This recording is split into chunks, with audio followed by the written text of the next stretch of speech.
Hola amigos, muy buenas tardes, gracias por permitirme entrar una vez más en sus hogares. Hoy 30 de junio, terminando el mes, un mes muy controvertido, ha sido un mes muy duro, difícil, creíamos que no iba a ser largo, pues bueno, toda lucha merece el tiempo necesario para rescatar el país, no solamente, sino rescatarnos a nosotros mismos.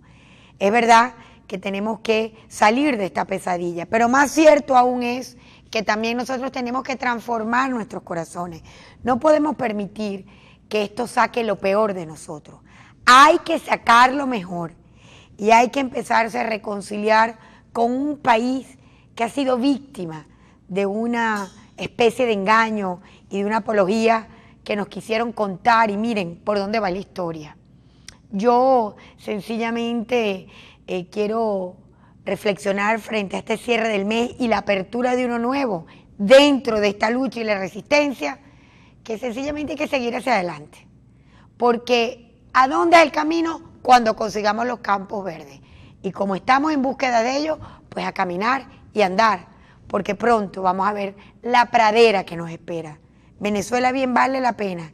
Y si no, vamos a preguntarle a un amigo, compañero, excelente periodista.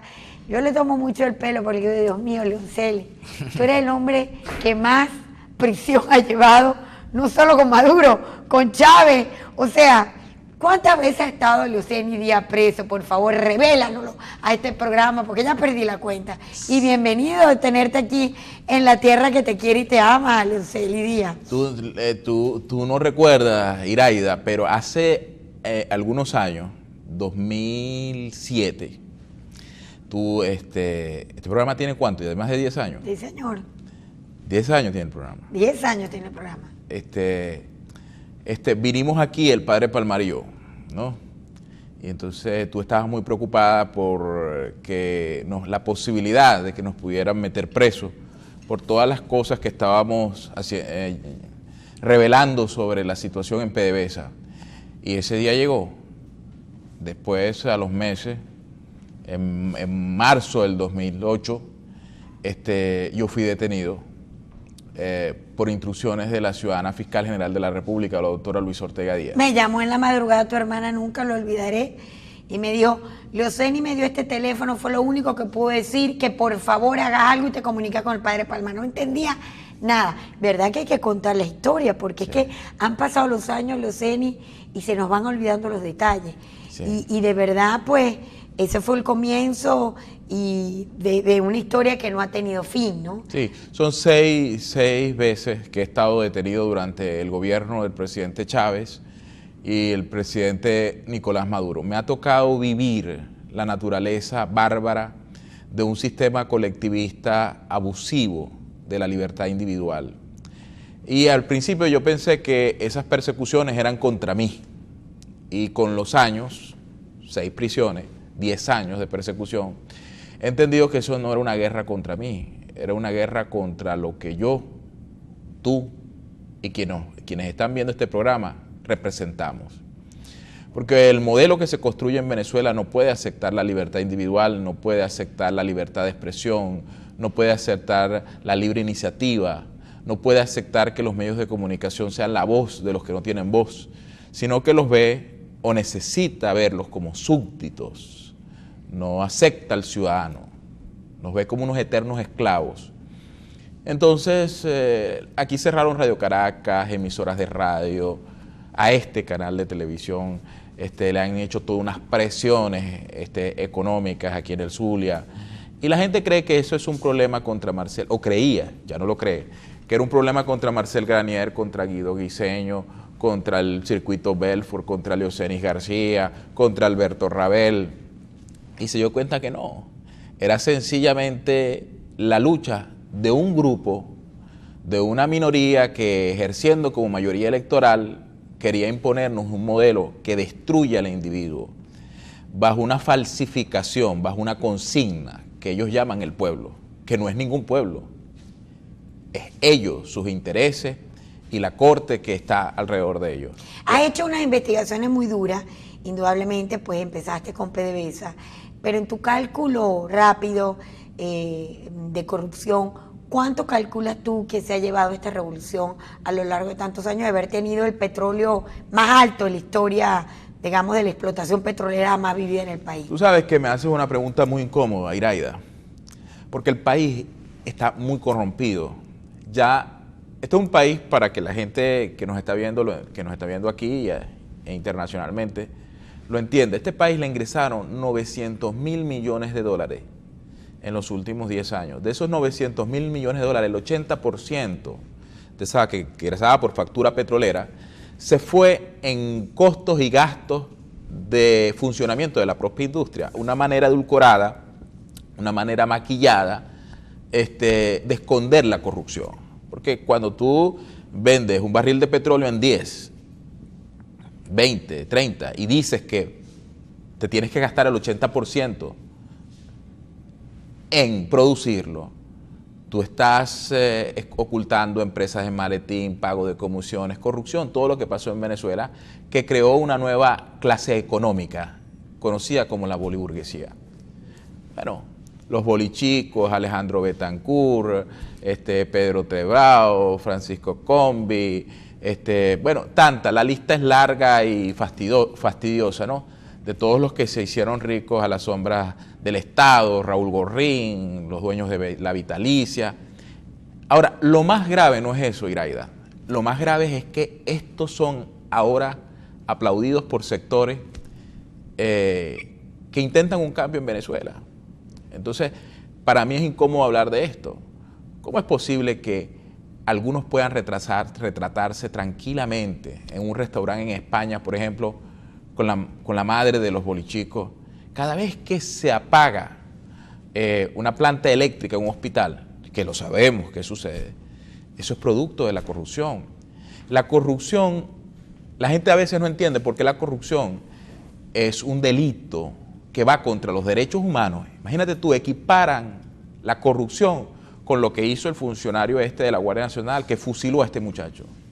Es violación de derechos humanos la corrupción, porque cuando tú te robas el dinero público, tú le estás quitando el dinero a los hospitales, le estás quitando el dinero a los pobres, te estás robando el dinero del ciudadano, porque no existe nada, tú lo sabes mejor que yo, no existe nada como el dinero público, es una manera bien edulcorada de falsificar las cosas. Lo que existe es el dinero privado del ciudadano. Entonces, tenemos una gran descomposición moral. El país que estamos viendo en estos días, que es muchísimo más grave de todo lo que hemos discutido en estos años. Tú fuiste de las pocas personas, estando aquí, y no lo olvido, que me dijiste siempre, cuídate del doctor Ezcarrá. Mosca con el doctor Ezcarrá. Yo me acuerdo que inclusive hasta una vez me puse brava contigo, porque ciertamente yo traía mucho al doctor Ezcarrá y, bueno, fuimos a alfombra para tantos eventos y tantas realidades y el tema del 350 y una vez te llamé y, bueno, parece que el tipo se ha mejorado y nos reíamos, pero le seguiste como los pasos, sabías lo que, o es que conoces mucho lo que pasa a veces en ese entorno cuando se desconectan y se vuelven a conectar. Leoceni, ¿qué pasó con el doctor Ezcarrá? Tú me haces una pregunta muy compleja, porque no quiero hablar de eso. Bueno, sencillamente lo dejé callado.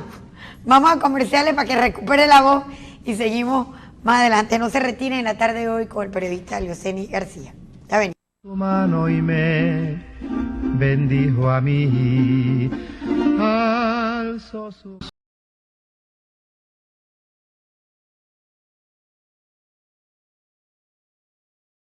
Bueno, amigos, aquí seguimos en la tarde de hoy. De verdad, Leoceni, para mí es un gusto tenerte aquí en Maracaibo. Tanto que hablar, fui cooperadora del Sexto Poder en artículos, me animaste a escribir, te lo tengo que agradecer porque gran parte de todo esto, pues, es un poco esa fibra periodística, que aunque yo no soy periodista, sino solo locutora, me ayudaste a encontrarme con el camino de muchas cosas y te las debo a ti. Gracias. Ciertamente, la última instancia en prisión fuiste compañero de Manuel Rosales. Sí, cómo no. Y en su salida, pues, con ese ruido y con todo lo que generó, escribiste un artículo bien sentido, bien de la figura de Manuel. Y parece que Manuel no estaba tampoco equivocado cuando ha tenido que decir cosas claras al país, a pesar que el país no las quiere oír muchas veces. De tu perspectiva, un poco lo que fue la experiencia de conocer a Manuel en la cárcel y la realidad de la Venezuela que ahora tienes que rostrar, ¿cómo conectas esos dos momentos, no? Fíjate, Rosales es un hombre que desde el punto de vista público no es un hombre de grandes discursos, es un hombre de hechos. La gente lo recuerda por su gestión, porque es un gran gerente, uno de los mejores gobernadores que ha tenido la descentralización. Quizás me atrevo a decir el mejor gobernador que ha tenido de la vida pública, de Rosales. Me tocó conocerlo en la cárcel, y en la cárcel te desnuda. Tú en la cárcel no puedes aparentar lo que no eres, en la cárcel tú eres. Entonces, Rosales es un hombre que tiene realmente, y esto lo digo con mucha propiedad, una vocación por los pobres. Él no sabe académicamente qué es la pobreza, él sabe exactamente qué es la pobreza. Y esto creo que le da una ventaja para la comprensión de la realidad venezolana en comparación con otros líderes. Lo segundo, esto sin saber yo dónde va Rosales o qué quiere, digo lo que vi. Luego, desde el punto de vista, compartí mucho, le tengo un gran aprecio, un gran afecto. Solemos conversar con mucha frecuencia, intercambiar ideas. Pienso que Rosales está viviendo una situación bien compleja para él, pero que el tiempo que todo teje y la historia, que es muy dura con las pasiones y muy benévola con la razón, lo pondrá en una posición bien importante para el país. ¿Por qué? Te voy a poner un ejemplo muy parecido al de Rosales. En medio del conflicto de la dictadura franquista y la necesidad de abrir España a la democracia, había un amplio sector de España que pedía matarse, que había que asesinarse entre todos, que no se podía perdonar a los militares y que había que encarcelarlos. Y apareció un líder de la provincia. A ese líder de la provincia decían que era un bruto, que lo máximo que había leído era Papillón, decía. La gente puede buscar esto que estoy diciendo, investigar sobre esto. Lo acusaban de traidor y de cobarde porque empezó a predicar un gran acuerdo nacional para salir del franquismo, de la dictadura franquista. Pero no solamente empezó a hablar de un gran acuerdo nacional, dijo algo peor, dijo que había que gobernar con el franquismo. Entonces eso le provocó en los sectores más conservadores de España un gran rechazo incluso de la prensa, porque lo que todo el mundo aplaudía era la sed de venganza y perseguir a quienes habían sumido a España en la sangre y en el terror. Ese hombre se llama Adolfo Suárez. Y Adolfo Suárez no solamente que llegó a ser el presidente de España y abrió España a la democracia, poniendo de vicepresidente a Moyardo, que venía de ser la mano derecha de Franco, sino legalizando al Partido Comunista, haciendo un acuerdo con los liberales y gobernando con todos. Por cierto, acaban de cumplir 40 años de ese evento. Lo acaban de celebrar. Pero lo más importante que te quería contar, Iraida, es que Adolfo Suárez, al que la prensa satanizó por su prédica del acuerdo y del diálogo, lo llamaron cobarde. Decían que era un beco reidile de los franquistas. El día que tocó defender la democracia que se construyó a través de ese acuerdo político, que un coronel con una pistola entró al Congreso y se la puso al cobarde en el pecho, todos los valientes, los que llamaban al caos, la candela, se lanzaron al suelo. Estoy haciendo historia. Se lanzaron al suelo y el cobarde fue portada del New York Times al día siguiente porque fue el único que se quedó parado. Cuando el coronel Tejero le puso la pistola en el pecho y le dijo, tírese al suelo. Y él le dijo, cállese y deponga su actitud que yo soy el presidente. ¿Cree usted que debió haber sido algo simbólico lo que Julio Borges debió haberle dicho a ese militar cuando lo sacó como lo sacó de ese momento. Iraida, he escuchado con mucha atención las declaraciones de Julio Borges sobre ese tema, que por cierto a mí me pasó una situación parecida. ¿Tú te acuerdas cuando la Guardia Nacional me sacó a patadas de Conatel? Correcto. Que me dijo que me iba a llevar esposada. Yo le dije, póngame la esposa. De una vez. Me llevaron. Mira, aquel que no es capaz de defender su propia dignidad y su propia vida, no puede defender ni ser el líder de un país. Algunos confunden la no violencia con cobardía.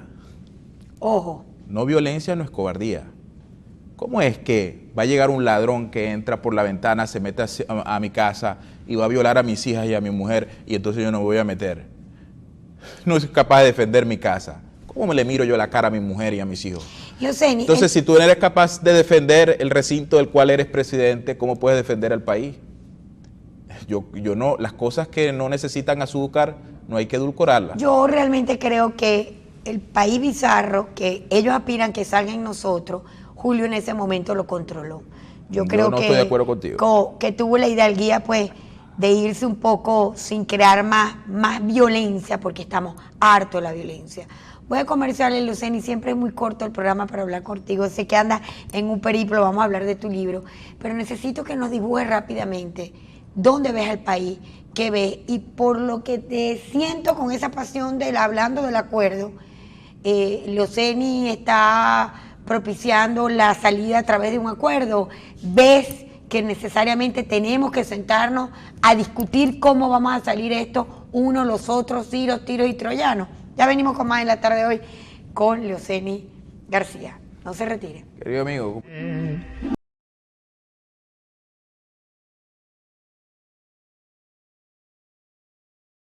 Oíme.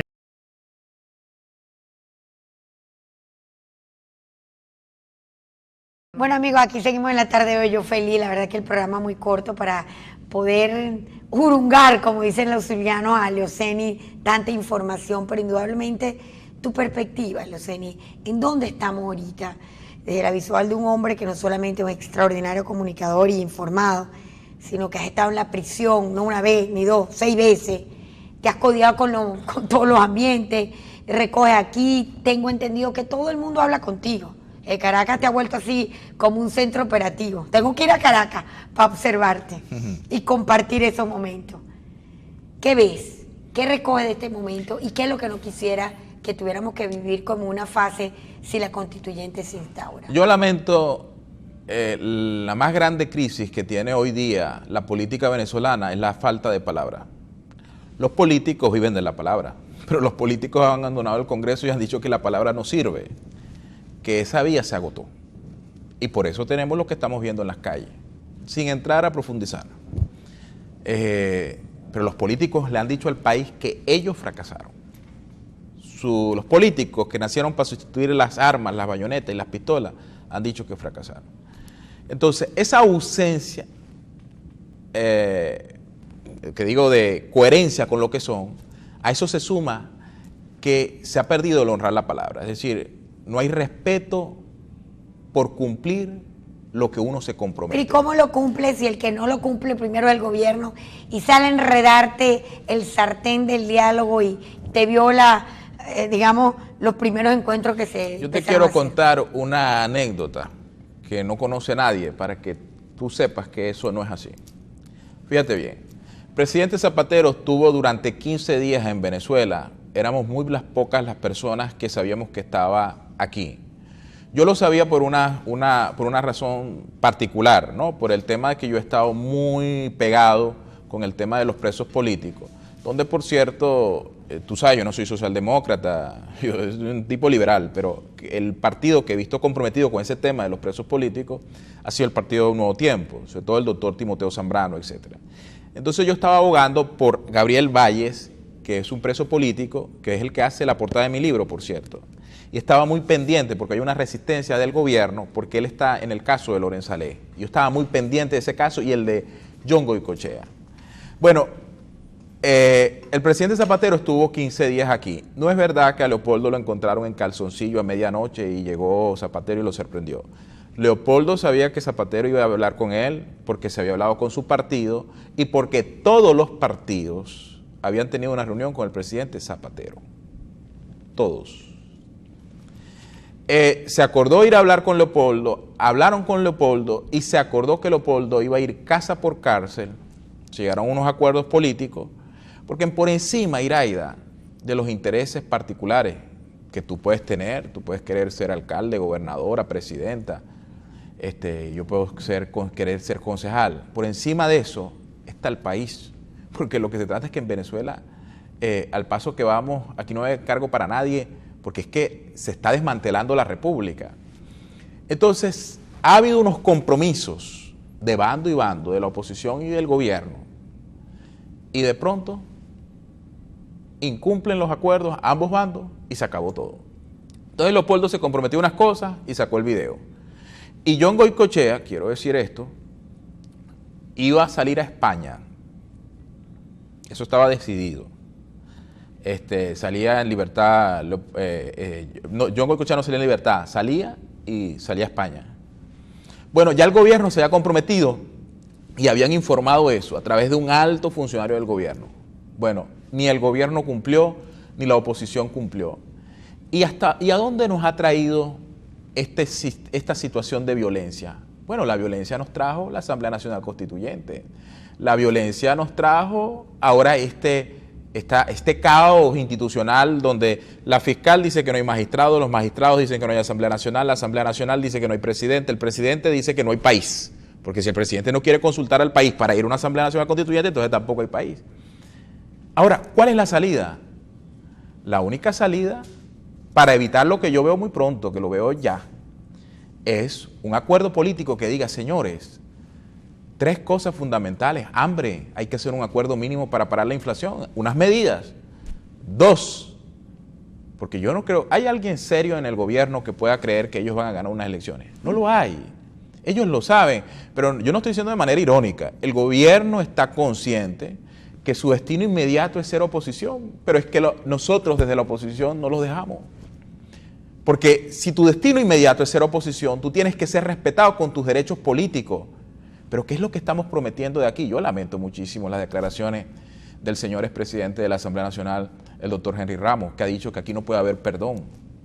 ¿Y con qué autoridad él dice que no puede haber perdón? Yo sí tengo autoridad para decir que sí puede haber perdón, que he estado 6 veces preso, que me robaron sexto poder, que expropiaron la casa de mis hijas y vive un cura ladrón llamado el Padre Numa. Y entonces en todos los procesos, como los que vive Venezuela, tú no puedes pasar de una situación queriendo aniquilar el otro, tiene que haber unos acuerdos mínimos. Pero hay un sector muy minúsculo de la oposición, por cierto, que dice que esa no es la vía. Y al paso que vamos, Iraida, yo el desenlace que veo es el de Chile después de Isabelita Perón.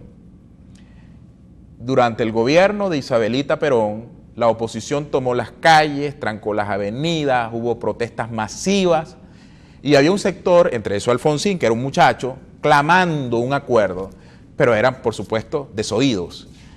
Y había un sector mayoritario que llamaba a las Fuerzas Armadas Nacionales a intervenir, al compadre de Juan Domingo Perón, al ministro de Defensa de Isabelita Perón. Y el compadre intervino, el general Videla. Pero ni uno solo de los que llamaban a la Junta Militar participó en la Junta Militar.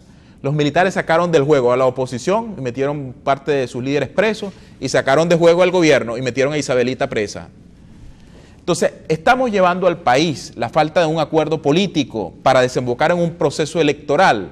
Está llevando al país a la intervención militar y esa intervención militar no será como algunos están soñando, para que unos civiles como en el año 45 hicieron cuando dieron el golpe a Medina Angarita y pusieron a Rómulo Betancourt, pongan unos civiles. Porque, Iraida, mal planteado el problema, mal resuelto. Nosotros creemos que la Fuerza Armada Nacional y el chavismo son 2 cosas distintas y eso no es verdad. La Fuerza Armada Nacional apolítica, no deliberante, no partidista, sin militancia, que existía en el 98 formalmente, desapareció. No desapareció solamente por la vía de los hechos, desapareció constitucionalmente, porque esta es una Fuerza Armada Nacional que a la luz de la Constitución del 99, con el derecho al sufragio, donde dice que la seguridad de la Unión, el tema de la Unión Cívica Militar, la convierte en un partido político cuyo jefe, cuando tú escuchas hablar a Padrino López, estás escuchando a Manuel Rosales, a Julio Borges, estás escuchando a Diosdado Cabello, es decir, estás escuchando al jefe de un partido. Además, no con los estatutos del Partido de Acción Democrática, como, no, aquí están los estatutos del partido de AD, no, él ha dicho muy claro cuáles son sus estatutos y dice que están comprometidos con la Constitución del 99, que es una Constitución, por cierto, no como dice la mejor del mundo, no, esta es la Constitución más atrasada, estatista, interventora, controladora. Y por supuesto que en Venezuela necesitamos una Asamblea Nacional Constituyente, pero una Asamblea Nacional Constituyente no puede ser esto que ha convocado el presidente Maduro. Esto es un baby shower, un club de amigos, una suerte de reunión de borrachos. Una Asamblea Nacional Constituyente es un pacto, un acuerdo nacional. Correcto. Tienen que ir los heterosexuales, los gays, los blancos, los negros, los que piensan... Todo el mundo. Todo el mundo. No los sectores que yo diga. Me quedan muy pocos minutos, Leoceni, no quiero dejarte ir. Primero, sin que nos hable de tu libro. Aquí dice, mensaje, mira, chico, aquí dice... Porque tú eres así todo dantesco, así como vienes tú a veces y dices las cosas tan, nos las enrostras tan de frente.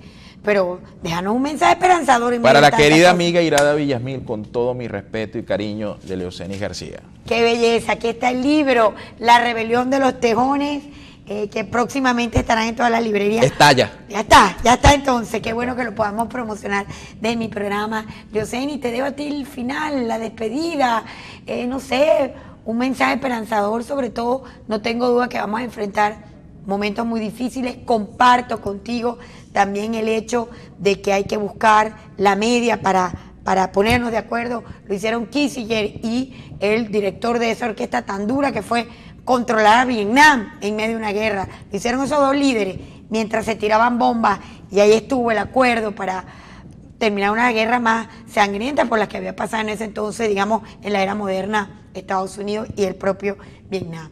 ¿Cuál es tu mensaje? ¿Cuál es? Porque nos dice cosas que son muy ilustrantes. Mi mensaje es una frase que seguramente tú conoces mejor que yo. Rómulo Betancourt dijo: este país de todos, tenemos que hacerlo todos. Todos los radicales los ha dejado la historia por fuera. No es a través de la violencia y el querer incendiar al otro, al hermano, que nosotros vamos a construir un nuevo país. Winnie Mandela, que llamó a Nelson Mandela traidor, que era su marido, cuando llamó a la paz, desapareció de la historia. Todos los que se opusieron a Adolfo Suárez, ya te conté, terminaron metidos en las alfombras del Congreso. Los que se opusieron a Alfonsín, pero no me voy tan lejos, Venezuela. El partido URD era el partido de la resistencia frente a la dictadura de Pérez Jiménez, negada todo acuerdo, diálogo y negociación. Jovito Villalba era un líder más importante frente a la dictadura de Pérez Jiménez que Rómulo Betancourt, que estaba en el exilio. Imagínate tú, no había ni Twitter ni Facebook, es decir, no podía grabar un video desde el exilio y ponerlo en Twitter. Rómulo Betancourt era cero. Al día siguiente que cayó la dictadura de Pérez Jiménez, apareció Rómulo Betancourt, por cierto, con esta frase de que este país de todos tenemos que hacerlo todos, llamando a un gran acuerdo nacional. URD se negó a la negociación y al acuerdo y desapareció. Yo creo que hay muchos jóvenes que yo estoy hablando de URD y me dicen: ¿de qué está hablando Leoceni? Ajá, así es. Y estoy hablando de Hobbit y dicen: ¿quién es ese? Pero todo el mundo sabe quién es Rómulo Betancourt. Así es. Leoceni, qué mensaje tan bonito, coincido contigo. Qué gusto, mi amor, tenerte nuevamente. No tengo la más mínima duda que esa es la Venezuela que tenemos que construir, reencontrarnos, sacar lo mejor de nosotros, indudablemente pedir, que como tú lo has dicho tan claramente, me emociona porque es que España está cumpliendo 40 años de ese momento y me he leído todo, a propósito que por cierto el rey benemérito no fue invitado al acto, me he leído todo y de verdad soy una apasionada de Adolfo Suárez, el hombre que ha recibido el reconocimiento a los valores humanos por parte del pueblo europeo, el único político que conozco con esa trayectoria. Lo estoy revisando y lo estoy leyendo porque indudablemente la historia la hacemos todos nosotros. Dios permita que consigamos pronto el camino de reconstruir la Venezuela digna, democrática, soberana, vivible para todos, como bien lo ha dicho Leoceni y como lo dijo Rómulo Betancourt, para todos y de todos. Los espero un próximo ¿Por qué pasa lo que pasa? Chao, chao, gracias Leoceni.